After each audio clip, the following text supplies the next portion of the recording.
Rebonjour. Je suis Marie Soireau. Ceci est la suite de ma vidéo précédente. C'était un beau matin ensoleillé. J'avais 8 ans. Et je courais sur la plage, là-bas sur Témère, en jouant avec les vagues, et avec le sable de cristal de quartz fin. Il y avait un grand troupeau d'oiseaux de mer bleue, volant au-dessus de moi dans la douce brise. Au loin, à ma gauche, je pouvais voir une grande falaise, presque transparente, avec de l'herbe, la recouvrant de quelques mauvaises herbes suspendues. La lumière du soleil passait à travers l'énorme falaise de quartz, se brisant en un arc-en-ciel qui reflétait ses belles couleurs sur la plage. Au loin, je pouvais voir une chaîne de montagnes au pic enneigé. Cet endroit est célèbre, à Témère, car toutes les falaises rocheuses, et même le sable, sont faits de cristal d'améthyste. C'est sur l'île Toleka. À quelques kilomètres au nord de la cité du même nom, Toleka, qui est la capitale de la société tahitienne, et le siège de son haut conseil. Ma mère s'est approchée de moi, avec ses grandes lunettes noires, et m'a dit qu'il était temps de partir. Derrière elle, à plusieurs mètres sur l'herbe et face à nous, il y avait un vaisseau bleu métallique, avec sa rampe d'accès vers le bas, et ses phares allumés de chaque côté de la coque. Ma mère m'a prise par la main, et nous avons marché ensemble vers le vaisseau. Alors que je commençais à monter la rampe, je me suis retournée pour un dernier regard sur la plage. C'était la dernière fois que je la voyais, parce que nous allions nous envoler vers la terre, où ma mère avait été plusieurs fois auparavant. Mais ce serait ma première. Elle m'a dit que c'était un lieu de contraste élevé, mais plein d'aventure et de beauté. Quelques heures plus tard, nous étions à notre approche finale de la Terre, et je pouvais voir de la fenêtre avant, d'innombrables vaisseaux spatiaux, à différentes altitudes, en orbite, autour de la planète bleue. Alors que nous commencions à descendre dans son atmosphère, il y avait une légère lueur orange, apparaissant dans les amortisseurs de gravité. Contre-mesures électroniques activées. Dissimulation active. C'est ce que ma mère énonçait. En appuyant sur quelques boutons au-dessus d'elle. J'ai regardé par la fenêtre, pour voir l'évaporation de condensation sur un cône, se formant autour du vaisseau spatial, alors que nous descendions plus bas, et dans les nuages. Il faisait nuit noire, une fois en dessous des nuages. Je pouvais voir les lumières d'une grande ville au loin, alors que nous approchions d'un terrain de terre, secondaire, solitaire, accidenté. Il y a eu un grand souffle de grande quantité de poussière soulevée du sol, et ma mère m'a dit que nous venions d'atterrir. Puis, nous nous sommes toutes les deux levées de nos sièges, et nous sommes sortis du pont. Une fois dans la soute, nous sommes entrés dans un SUV, un petit véhicule humain de couleur grise. La rampe s'est ouverte devant nous, alors qu'elle tournait la clé pour démarrer le moteur. Nous sommes sortis du vaisseau, et avons avancé un peu jusqu'à un chemin de terre. Puis elle a stoppé le SUV, et nous avons toutes les deux regardé notre vaisseau décoller à nouveau, en rétractant ses patins d'atterrissage, et en éteignant ses phares avant, puis en accélérant immédiatement dans le ciel nocturne. Ne devenant rien de plus qu'une étoile brillante en mouvement. Puis, disparaissant. C'est une intelligence artificielle qui le pilote. Nous étions, maintenant, seuls sur Terre. Et tout ce que nous avions, tout notre monde, était contenu à l'intérieur du véhicule, alors que nous partions pour la ville voisine, où ma mère continuerait son travail, en tant qu'entraîneuse et consultante, en arts martiaux, en méthode de santé, et dans le fitness. Je sais que ce que je viens de décrire semble très science-fiction. pour au moins la plupart d'entre vous. Mais cela fait partie de mes expériences de vie normale.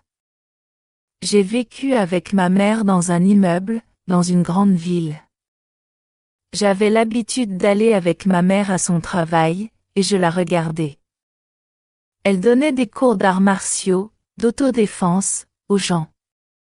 Chaque fois que je le pouvais, je participais, mais seulement un peu, car j'étais très jeune.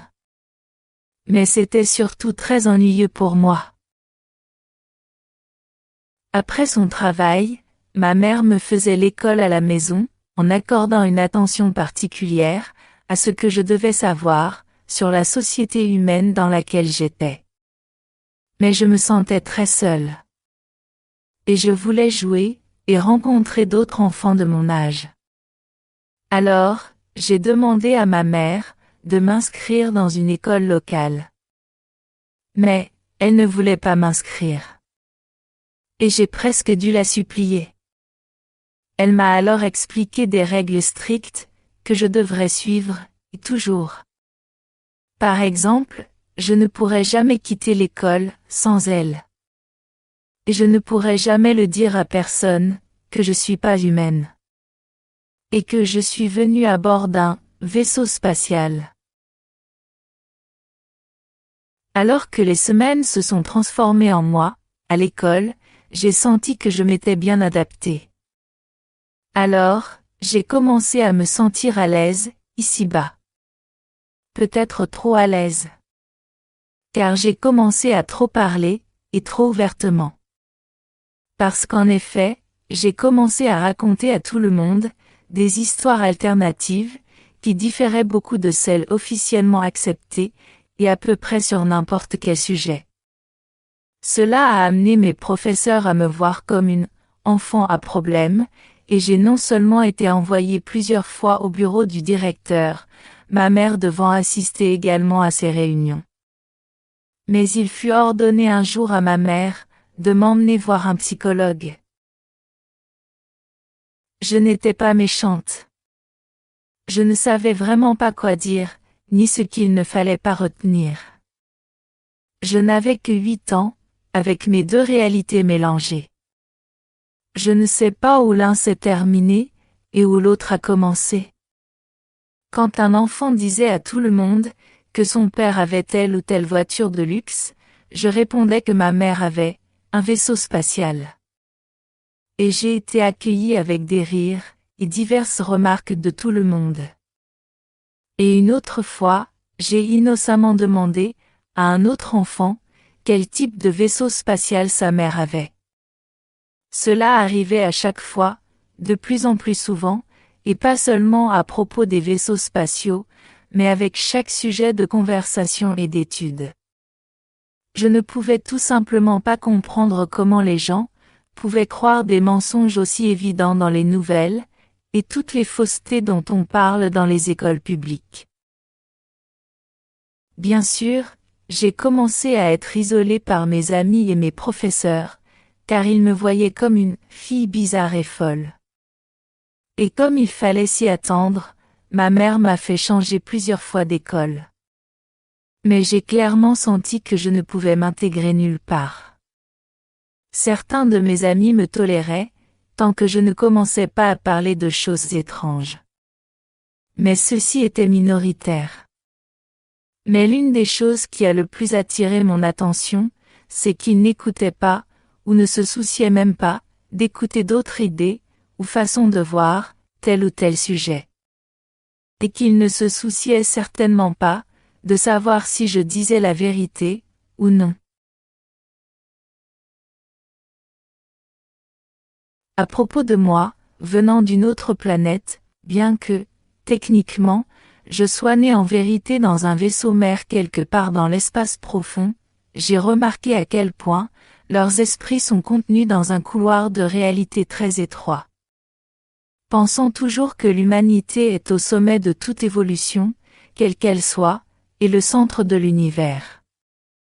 Ignorant complètement tout ce qui se passe juste à l'extérieur de leur planète, y compris les plusieurs centaines de vaisseaux spatiaux présents en orbite terrestre.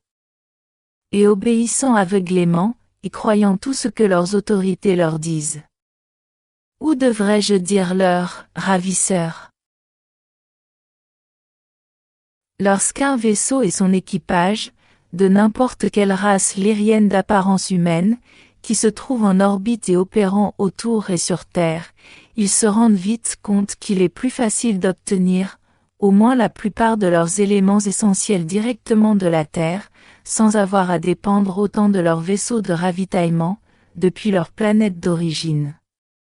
Chaque race a sa façon unique de faire les choses, logiquement. Mais, un peu comme ce que ma mère avait l'habitude de faire, c'est le moyen le plus courant que j'ai pu voir, de descendre sur Terre pour s'approvisionner.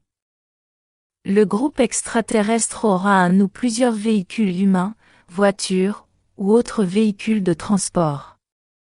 Et les plus compétents de leur groupe, les conduiront sur Terre en utilisant un vaisseau équipé d'une rampe. La plupart des moyens ont des rampes de toute façon. Ces véhicules humains, au moins la plupart du temps, sont légalement et correctement enregistrés, et sont capables de circuler normalement avec de véritables plaques d'immatriculation.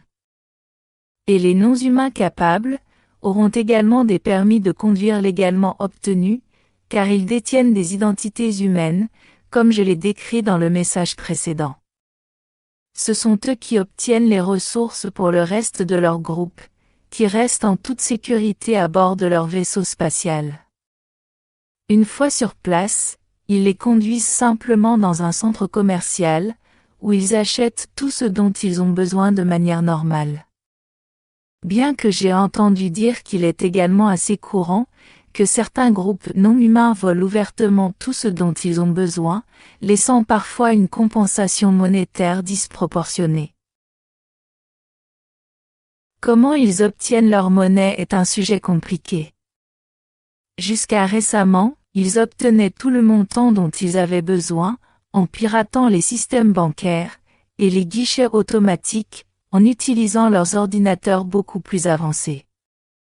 Le problème, de nos jours, est que les ordinateurs bancaires humains, et leurs systèmes de sécurité, ont évolué à un point où ce piratage n'est plus possible, ou en tout cas beaucoup moins facile.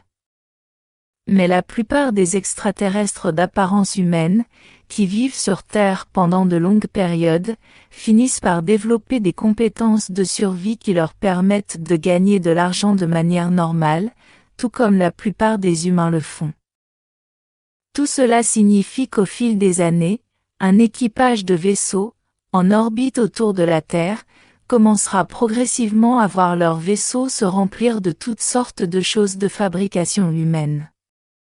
Et c'est encore un autre mécanisme où la société humaine influence d'autres cultures et leurs équipages expéditionnaires. Ce sera tout pour aujourd'hui. Merci pour votre attention. Avec beaucoup d'amour et un gros câlin. Marie Soireau.